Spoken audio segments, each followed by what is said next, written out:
Bien, estamos de regreso entre amigos. Es importante decirles de que vamos a hablar ahora de choques generacionales. ¿Cómo se ve el mundo, cómo un cubano de Cuba ve Estados Unidos cuando viene pequeño, cuando regresa? ¿Cómo es ese shock? Recordemos que el viernes se estrenó aquí en Miami la obra Probation, en el cual se habla de conflictos generacionales, sobre todo de una primera generación de inmigrados en la década del 60 y después de otros que vinieron después, mucho más jóvenes, y cómo ya vienen y de alguna manera hay consejos de una generación anterior, malos consejos, lados oscuros para defalcar a Medicare, un tono y temas realmente importantes que se viven en esta sociedad. Sobre todo es muy variado el exilio cubano a esta altura de la ecuación política y más de medio siglo del régimen cubano. Nos acompaña ahora el señor Pedro González, que es profesor y periodista, fue periodista del Miami Herald, y también tengo y viene acompañado por su hija, una joven hermosa estudiante de periodismo,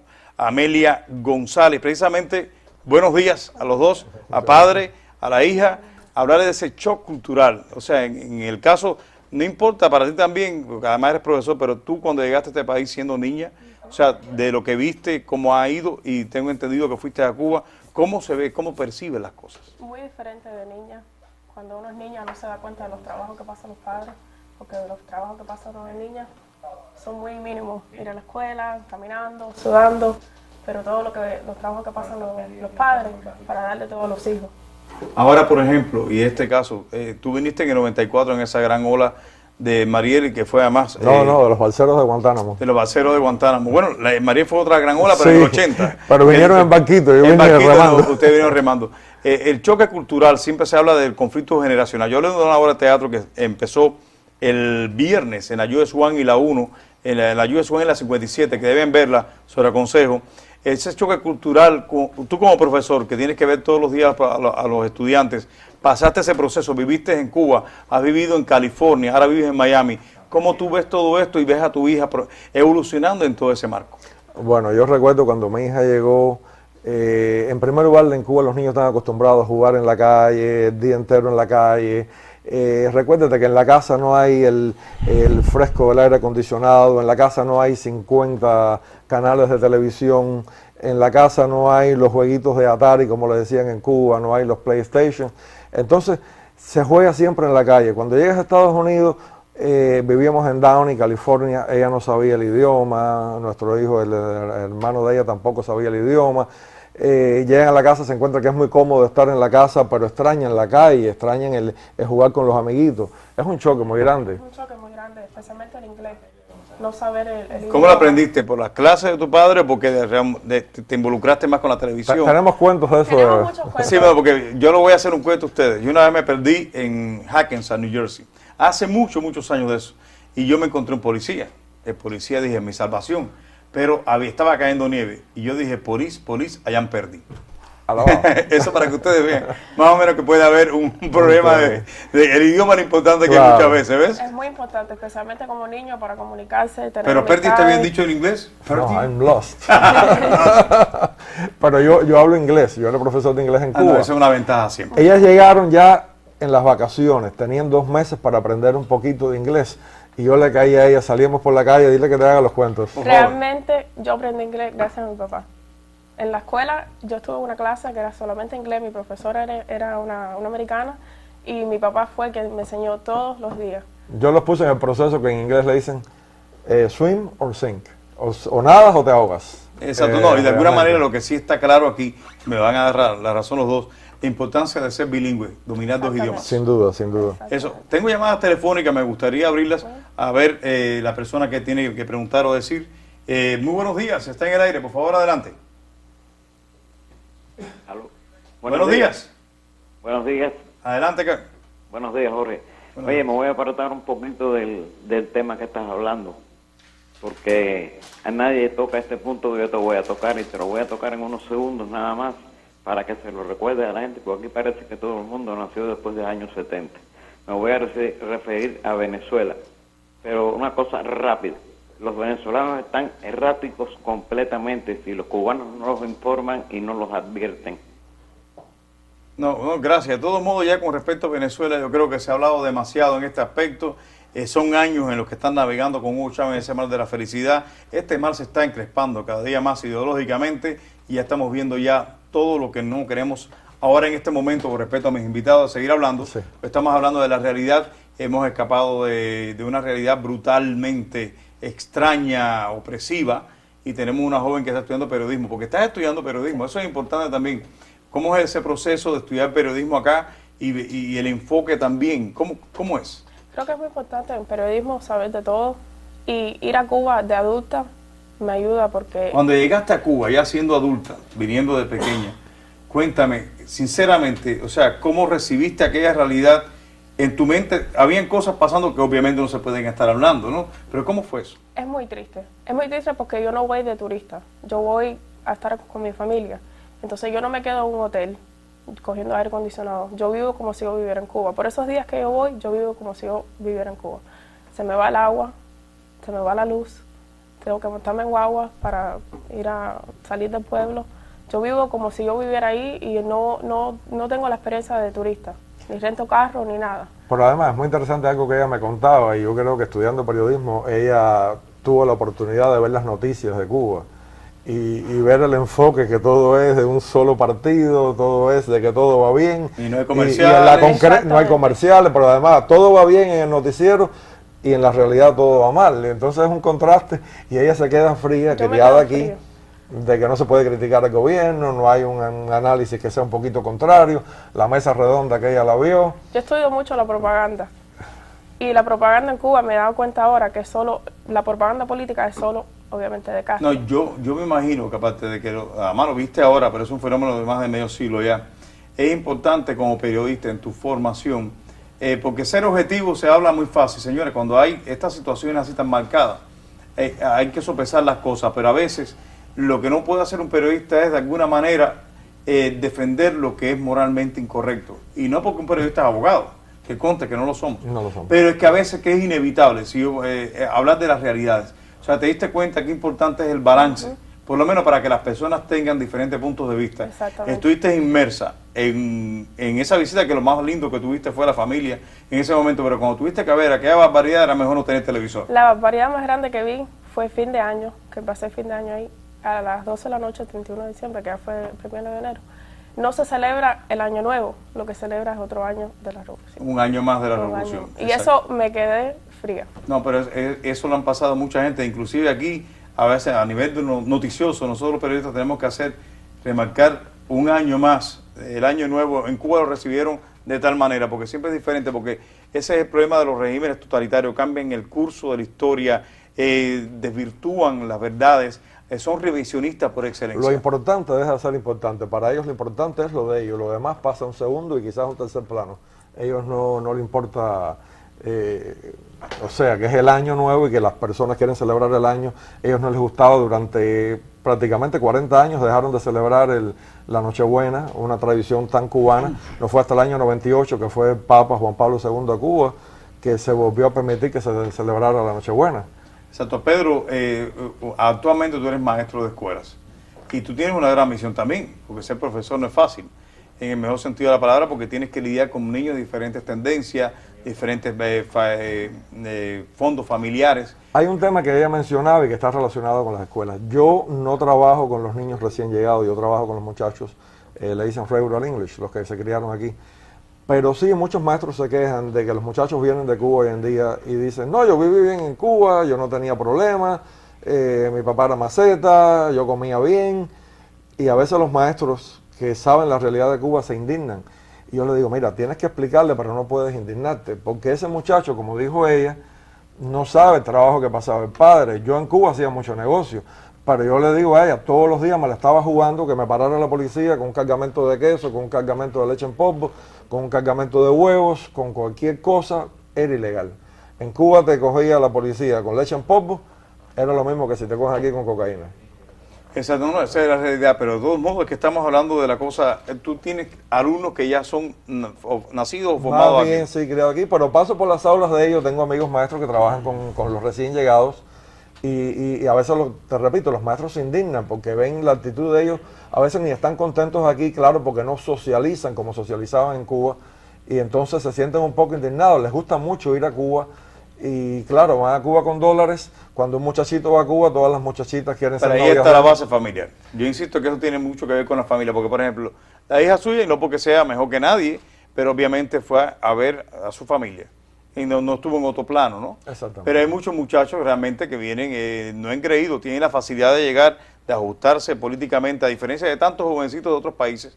Y entonces van a Cuba y la familia no se encarga tampoco de ubicarlos en tiempo y espacio muchas veces. En Miami el choque cultural no es tan fuerte como lo fue para ella. Ella fue a California, a la ciudad de Downey, que es una ciudad americana donde yo vivía, no era una ciudad latina. Es una ciudad bien americana, los niños en la escuela no hablaban español, pero en un mes ella estaba hablando bastante inglés. Y muchas gracias a él, porque mi maestra era americana, todos los estudiantes eran americanos. No había nadie con quien yo, tú sabes, a poder hablar español nuevamente. Yo creo que este caldo de cultivo que hay con esa juventud que viene de Cuba por diferentes vías, ya cada vez menos el contrabando, porque la economía está de que no, ni para contrabandear hay, pero vienen por la vía de la lotería, reunificación familiar, y cuando pasan estos niveles de escuela del cual usted me estaba hablando, y llegan a las universidades que están plagadas, además de profesores izquierdistas, es un caldo de cultivo propicio. Yo creo que ahí es donde entonces entra, a la vez que sea college, y no hay una formación sólida en cuanto a los valores. ¿Por qué estamos aquí? Para empezar, ahí es donde se ceban también esos académicos de izquierda que están inundando las universidades en nuestro país. Una de las razones por las que yo escribí el libro del cual hablamos la última vez que estuve aquí es precisamente para que ellos lo leyeran, y si algún día tenían alguna duda de por qué salieron de Cuba, ahí está. Pero es muy bueno, ella que va a ser periodista, cuando un día esté hablando de Cuba, sepa porque ella lo vivió, lo vio. Cuando uno sale de niño uno no sabe, pero cuando vas de adulto ya tú lo tienes en primera mano, tienes la noticia de primera mano. Ella lo vio y ya sabe cómo es. Muchos jovencitos van a Cuba de vacaciones porque tienen dinero, es algo divertido. Yo no voy a Cuba de vacaciones, para mí es un sacrificio ir, porque yo me quedo sin agua cuando me estoy bañando, me he quedado sin luz cuando estoy comiendo. Es para ver mi familia. Yo no lo veo como algo divertido, porque yo viví en Cuba y sé lo que pasaron mis padres para poder traerme. No, y el problema también de los jovencitos que puedan ir, también está el precedente de que ya se puede ir a Cuba cuando uno quiera. Pero también hemos visto personas que no son jovencitos de ahora, que son personas mayores de otras épocas, que van a Cuba inclusive penosamente a buscar sexo barato en Cuba. ¿Cómo no? Y todo forma parte. En el caso de los jovencitos un poquito con ese embullo, porque además tienen familia, lo que se llama especular. Van a especular en Cuba, a exhibir lo que tienen, quizás a decir su realidad de otra manera. Igual viven aquí en un humilde apartamento casi hacinado, pero es un problema de mentalidad, y ahí es donde está la formación familiar importante. Todo en la vida yo siempre digo que es relativo. Usted en Cuba quizás tiene una motico de fabricación soviética muy vieja ya, y usted está por encima de la media porque usted tiene que moverse. Usted llega aquí a Miami, usted tiene un carrito del año 99, del año 2000, ya es un carrito viejo, y usted se siente por debajo. Pero cuando usted va a Cuba y usted dice que usted tiene un carro del año 2000, eso en Cuba usted es un... Entonces, hay quien busca la satisfacción psicológica yendo a Cuba. Amelia, yo quería preguntarte, tú que estás estudiando en FIU ahora, en la Facultad de Periodismo, ¿cómo se enfoca básicamente el tema de lo que es Cuba en la facultad? Académicamente hablando, hay variedad de opiniones, me imagino, ¿no? Sí, o sea, mucha eso variedad. enriquece mucho al estudiante. Háblanos un poquito de eso. Hay mucha variedad de opiniones y muchas de las cosas que hablamos es, como te dije, de propaganda en Cuba. Aquí hay mucha propaganda de todo, manejando carteles de comida, productos, perfumes, de lo que sea. Sí. En Cuba una de las cosas que yo me di cuenta que una persona a lo mejor criada aquí que nunca ha ido a Cuba es que no hay propaganda de nada. La única propaganda que se ve es de Castro. Sí, bueno, estamos hablando de las sociedades abiertas, eso es lo que es una sociedad cerrada, que yo creo que solamente, bueno, sociedad cerrada como la sociedad coreana, de Corea del Norte, que ese es el colmo de las sociedades cerradas, que la gente aplaude a la vez y nadie se equivoca. No. Y nadie se equivoca. Si te equivocas, estás Todavía en problema. Cuba, pero también te voy a decir una cosa, tú pudiste socializar con amiguitas de escuela, me imagino, vecinos de toda la vida, de alguna manera, y están conscientes ellos qué dichosa eres tú, de alguna manera, y a la vez de ser dichosa, a ti mirando la vida que les espera y lo que van a estar ahí. Cada vez que yo voy a Cuba, yo siempre me siento muy afortunada de estar en este país, siempre doy gracias a Dios. Pero cada vez que voy a Cuba, me siento más agradecida, porque me doy cuenta que yo estuviera en ese lugar, yo estuviera viviendo esa vida. Estuviera donde no hay futuro, estuviera en una escuela de campo. Si estuviera estudiando periodismo en Cuba, la verdad es que no creo que lo estuviera estudiando. Y es triste saber que pudiera Yo no estar pude viviendo estudiar esa vida. periodismo en Cuba porque realmente el periodismo era solo para los militantes de la Unión de Jóvenes Comunistas. Sí, exacto, bueno, eso es un gran debate que yo tengo con un gran amigo mío que es académico ahora en el norte y él mismo se llama Emigrado. Y ahí lo quiero dejar, pues no quiero complicar la conversación y darle paso a esta llamada telefónica. Buenos días, adelante, por favor. Bueno, de que estoy no me grave la conversación si no quieren, pero me colgaron hace unos minutos. Yo lo que quisiera es que el productor de ustedes se ocupara de informar a los venezolanos, porque nadie lo habla. Yo veo Venezuela todos los días aquí. Pero yo lo digo a las 12 del día, mire, amigo, atiéndeme acá. Yo he hablado aquí en mi noticiero de 7 a 8, usted no tiene idea todo el material de Venezuela que habitualmente por los últimos 4 meses y también en el mediodía. O sea, no es educar, además tienen los venezolanos, igual usted en su casa, la oportunidad de ver de primera mano por la colaboración que tenemos con Globovisión, muy buenos reportajes. O sea, ahí eso es lo que sí le quiero decir, que si donde se habla de Venezuela es aquí en este canal, es increíble, se habla muchísimo. A las 12 del mediodía los invito, y lo invito a usted también, a que me vea para que vea que no es mentira. Ahora, los canales locales es diferente, pero aquí se le da mucha atención a esa comunidad que está llegando, a esos hermanos venezolanos, y se ponen todas las cosas, de verdad que sí. Gracias por su llamada. Uniendo un poquito el tema, ya que él quiere hablar de Venezuela y de lo que estábamos hablando nosotros, la pregunta que le hiciste a Amelia, yo recuerdo que hace 12, 13 años atrás, muchos venezolanos eran de los que no creían lo que era Cuba. Mira que los cubanos hablan, etcétera, etcétera. No voy a Mucho, decir la pero no palabra. todos, no todos. Sí, pero había muchos que pensaban que estábamos exagerando. Hoy mismo, algunos de esos venezolanos que he vuelto a ver me han dicho, tenían toda la razón, ya Venezuela está igual. Y le digo, no, todavía no está igual, le falta un poquito. Ustedes tienen empresa privada todavía. Ustedes todavía tienen algunos canales que los han reprimido y alguna prensa que está reprimida, pero que todavía es un poco independiente. Todavía no está igual que Cuba. Si siguen aguantando, llegará a ser igual que Cuba. Y la pregunta que le hacías a ella, sí, en las universidades hay muchos maestros liberales y también hay muchos alumnos que vienen de otros países, de FIU, Florida International University, vienen de otros países y a veces tienen el sueño de que el paraíso socialista, de los obreros, Cuba no puede ser tan mala como ustedes lo dicen, si no el pueblo hubiese hecho algo, ellos no saben lo que es la represión. Bueno, y cuando tú enfrentas con esa actitud, porque ahí también hay debate, ¿sí? Estudiar periodismo en una facultad presupone debate con compañeros de trabajo, por lo menos de opiniones, ¿no? Claro. O sea, ¿cómo tú puedes enfrentar eso cuando te hablan maravillas de un sistema? Cuba es algo que tienes que ver para Pero ¿cómo que- tú se lo puedes explicar mejor a veces? O sea, sin fajarte, como digo yo, ¿no? O sea, es bueno el debate. Yo le pongo mis ejemplos personales, lo que pasaron mis padres. Si Cuba fuera tan bueno, ¿por qué mi padre tuvo que irse en balsa? ¿Y qué te dicen muchos de ellos cuando tú le pones un argumento tan brutalmente simple? Bueno, muchas de esas discusiones son por el internet, son clases por el internet, y la verdad es que yo le pongo fotos de cuando mis visitas en Cuba, las carreteras, las casas, les pongo mis ejemplos de las cosas que me han pasado, los ejemplos de mis padres, y no me dicen nada. No, mira, un mejor ejemplo, y eso a colación de que está tu hija, Mirta Ojito, la que escribió el libro de Mariel, que vino siendo niña. Ella más o menos tuvo una situación parecida a la tuya, pero en otra frecuencia y en otra época. Y devino, bueno, Mirta Ojito, una personalidad académica, y esa es una de las misiones que tienen todas las personas ya cuando llegan a ciertos rangos académicos o impartir seminarios, de alguna manera hacer patente que la realidad cubana no es lo que dictan desde La Habana, es más bien lo que tiene a más de 2 millones de personas en 57 países del mundo desperdigados. O sea, no por gusto.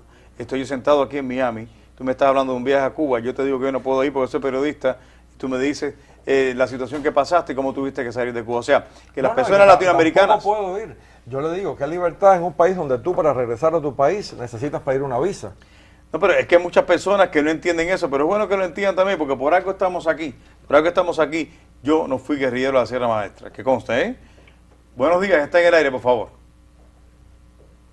Buenos días, está en el aire, por favor. Sí, buenos días. ¿Me escucha? ¿Sí? Sí, mire, yo quería explicarle, la muchacha que están entrevistando, ella debe tener aproximadamente 20 y algo. Ella, posiblemente sus padres nacieron ya dentro de la revolución. A ella le es muy difícil conocer la historia anterior de Cuba. Cuba en 3 generaciones ha ido degenerando a la juventud. Es decir, la generación del padre de ella, que nació dentro de la revolución, tuvo una educación El padre está que aquí. se enfrentó a determinadas leyes y ella se ha enfrentado a otras cosas distintas. Las jineteras no existían en la generación del padre. En la generación del padre se produjo el primer éxodo de la juventud cubana. En la generación de ella posiblemente hayan habido 2 éxodos de cubanos. Es decir, el análisis de Cuba hay que hacerlo de acuerdo con las generaciones que han vivido. Hoy una gente de 60 años no conoció el capitalismo en Cuba, no conoció la libertad en Cuba. Eso es muy característico. Hay que tener más de 70 años para haber vivido verdaderamente la libertad en Cuba. La juventud hoy está amordazada. Ya le sustituyeron al Che, a Martí lo sustituyeron por el Che. No, los principios están cambiando constantemente. Esto me recuerda el libro Animal Farm, que ella también lo leyó, y cómo los principios ellos lo van cambiando. Antiguamente, yo cuando era un niño, yo nací en el 60, sí, nací con el comunismo ya, y fui a la escuela en los 60 y los 70, y me decían que las transnacionales eran pulpos, y recuerdo los dibujitos en los libros, un pulpo sacándole la riqueza a los países. Hoy en día están buscando inversión extranjera, porque sin inversión extranjera no pueden vivir. Entonces ya a los niños no les enseñan que las transnacionales extranjeras son pulpos. Yo Ellos creo van que cambiando siempre sus principios. es que es inevitable el valor de lo que es el núcleo familiar. Porque mira que ha pasado medio siglo en Cuba, a pesar de del fenómeno de la prostitución, como una realidad, y Cuba cada día más abocada a esa prostitución y turismo barato sexual como destino turístico en el mundo, que es una vergüenza, y el mundo se calla en eso. Y he visto propaganda en Madrid, en España, promoviendo el turismo sexual, por así decirlo, exhibiendo bellas mulatas, o sea, los placeres que es en Cuba para las mulatas, para ver mulatas. Pero ahí repetimos una cosa, la familia es lo más importante. La prostitución ha existido en todas partes del mundo, incluso en Cuba. Antes del 59 existía. Ahora bien, era en ciertos sectores de la sociedad muy marginales. Hoy en día la prostitución es un proceso generalizado en la sociedad cubana. ¿Por qué? Porque los padres ya criados en el comunismo no han sabido educar a sus hijas de que esto es lo correcto, primero se pasa hambre antes que hacer esto. Se ha perdido la moral. Y yo recuerdo en el año 94, cuando yo salí de Cuba, ya existían padres que incluso estaban felices de que su hija traía dólares a la casa y no importaba cómo los trajera. Exacto, vamos a seguir hablando líneas. Tenemos aquí a Amelia González, una joven estudiante de periodismo de FAYU, con su padre, el señor Pedro González, que también es periodista y colaboró mucho tiempo con el Miami Herald. Buenos días, está en el aire, por favor. Adelante. Sí, buenos días. Buenos días. Quería felicitar al señor Pedro por educar y enseñar a su hija los valores cubanos.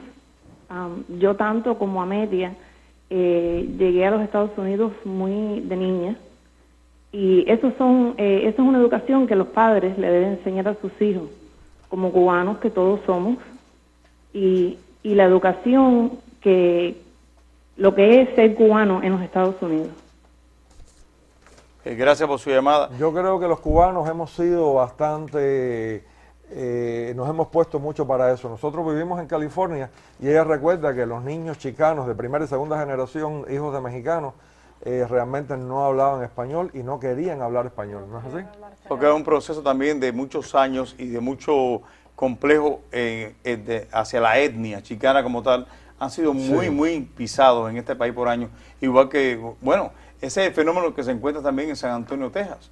Que son mexicoamericanos y no quieren saber del idioma español. Sin embargo, la importancia que es ser bilingüe. En Miami, como en California, en Los Ángeles, igual que como en Texas, yo creo que es importante ser bilingüe para todo. Para todo. Bueno, y ahora hablando de tu carrera como periodista, ¿qué tiempo te falta para terminar? Un año. Un año. Cuando termines más o menos, ¿qué línea tú crees que va a ir tomando tu carrera en cuanto al periodismo? Yo quisiera televisión. Televisión, reportera de noticias. Bueno, tienes que hablar mucho más, proyectarte mucho más, te lo voy a decir, tu alcance de televisión en este caso. No, pero siempre es bueno. Es importante, aquí los canales en español locales, CBS, Canal 7, esos canales de verdad que valoran mucho los reporteros que son bilingües. No, es que si no eres bilingüe no puedes buscar la noticia en Miami. Y eso es importante aquí en Miami. Yo te digo que te felicito de verdad que sí por ese esfuerzo. Además, vas a terminar muy bien la carrera. Gracias. A usted por ser tan buen padre, buen periodista, tan diáfano, tan claro en sus ideas.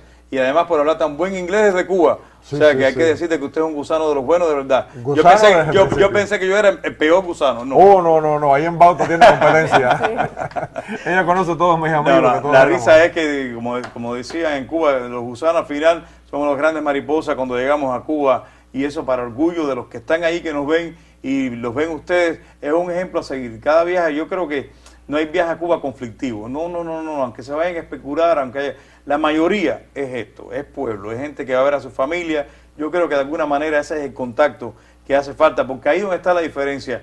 Qué diferente es todo a través de nuestros ojos, de su explicación. Cuando estamos en familia, no se nos puede colar un policía al lado, dependiendo de la familia, por supuesto. Bueno, pues nada, gracias a ustedes por estar aquí esta mañana. Lo mejor y la suerte para ti. Gracias. Y ojalá que llegues a ser esa periodista que quieres en televisión. Gracias. Dicho así. Bueno, dicho así también, a todos ustedes, gracias por la sintonía en esta mañana entre amigos. Yo los espero a las 12 del mediodía con mucho más del mundo informativo, así que será hasta entonces.